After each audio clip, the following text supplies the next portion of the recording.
Friends, video start చేసే ముందు ఈ వీడియోను లైక్ చేయండి. అదేవిధంగా జెన్యూన్ అండ్ లేటెస్ట్ వీడియోస్ కోసం మన ఛానల్ని సబ్స్క్రైబ్ చేయండి. అదేవిధంగా బెల్ ఐకాన్ ట్యాప్ చేయండి. మీకు ఆల్ నోటిఫికేషన్ వస్తుంది. ఆల్ పైన ట్యాప్ చేయండి. Hi friends, welcome back to our channel. So friends, మనకు రైతు రుణమాఫీకి సంబంధించి లేటెస్ట్గా ఈరోజు అయితే అప్డేట్ అవ్వడం జరిగిందనమాట. సో 2 లక్షల రుణమాఫీ ఒకేసారి అంటూ చూసుకోవచ్చు.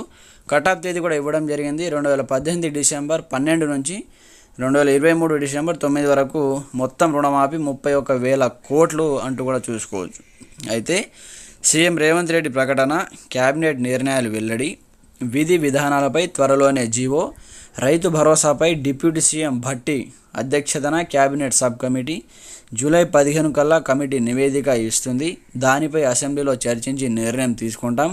గత ప్రభుత్వం 2 సీజన్లలో చేసినటువంటి రుణమాఫీని మొత్తం 28,000 కోట్లే. 4 విడతల రుణమాఫీ అంటూ రైతు ఆత్మహత్యలకు కారణమైందన్న ఫైర్ అంటూ చూసుకోవచ్చు.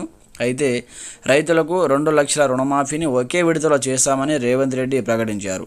కాంగ్రెస్ మాట ఇస్తే తప్పదని వరంగల్లో రైతు డిక్లరేషన్లో రాహుల్ గాంధీ చెప్పిన ప్రకారం తెలంగాణ రైతాంగానికి ఒకేసారి రుణ విముక్తిని కల్పిస్తామని తెలిపారు. రుణమాఫీకి సంబంధించిన విధి విధానాలపై త్వరలోనే జీవో విడుదల చేస్తామని, అందులో అన్ని అంశాలను పొందుపరుస్తామని చెప్పారు.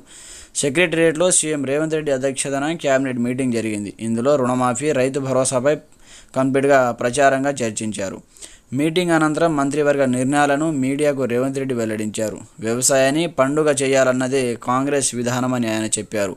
మాట ఇస్తే మడమ తిప్పని నాయకులు సోనియా గాంధీ, రాహుల్ గాంధీ, మల్లికార్జున ఖార్గే.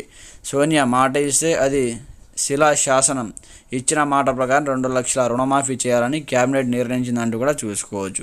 కంప్లీట్గా మనకు 2 లక్షల రుణమాఫీని ఒకేసారి చేస్తామంటూ కూడా కంప్లీట్గా చెప్పడం జరిగింది. జూలై 15 కల్లా కమిటీ నివేదిక నిర్వహించి కంప్లీట్గా 15వ తేదీ నుంచి ఆగస్టు 15 లోపు కంప్లీట్గా 2 లక్షల రుణమాఫీ చేస్తామని కూడా చెప్పడం జరిగింది. అలాగే రైతు బంధుకు సంబంధించి కూడా అర్హులకే రైతు భరోసా. రైతు బంధుపై జనంలో రకరకాల చర్చలు జరుగుతున్నాయి. రోడ్లు, కొండలు, గుట్టలు, రియల్ ఎస్టేట్ భూములు ధనికులకు ఇస్తున్నారని చెప్పుకుంటున్నారు. అందుకే అర్హులకు మాత్రమే రైతు భరోసా అందించాలని కేబినెట్ నిర్ణయించింది. దీనిపై విధి విధానాల కోసం డిప్యూటీ సీఎం భట్టి విక్రమార్క అధ్యక్షతన కేబినెట్ సబ్ కమిటీ నియమించాం. ఇందులో మంత్రులు తుమ్మల నాగేశ్వరరావు, శ్రీధర్ బాబు, సో వివిధ ఉన్నారు. కంప్లీట్గా మనకు ఈ కమిటీ జూలై 15లోగా అందరితో చర్చించి ప్రభుత్వానికి నివేదిక అందజేస్తుందంటూ కూడా చూసుకోవచ్చు అనమాట.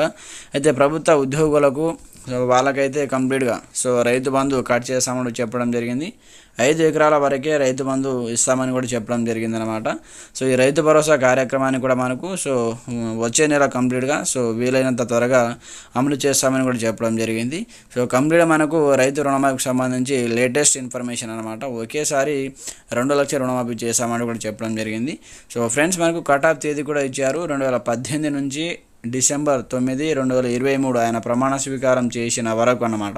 అంటే సీఎం కాకముందు నుంచి సీఎం అయిన డేట్ రోజు వరకు కంప్లీట్గా మనకు రుణమాఫీ చేస్తామని చెప్పారు. డిసెంబర్ 9, 2023, 2018 నుంచి 23 వరకు ఒకేసారి 2 లక్షల రుణం చేస్తామని చెప్పారనమాట. ఫ్రెండ్స్, ఇది మనకు వచ్చే లేటెస్ట్ అప్డేట్ అనమాట. మీకు ఎలాంటి సందేహాలు ఉన్నా కామెంట్ సెక్షన్లో తెలియజేయండి. ప్రతి ఒక్కరు సపోర్ట్ చేయండి. మీ ఫ్రెండ్స్ అండ్ ఫ్యామిలీ మెంబర్స్తో షేర్ చేయండి. ఛానల్ని సబ్స్క్రైబ్ చేసుకోండి. Thanks for watching this video. జై హింద్.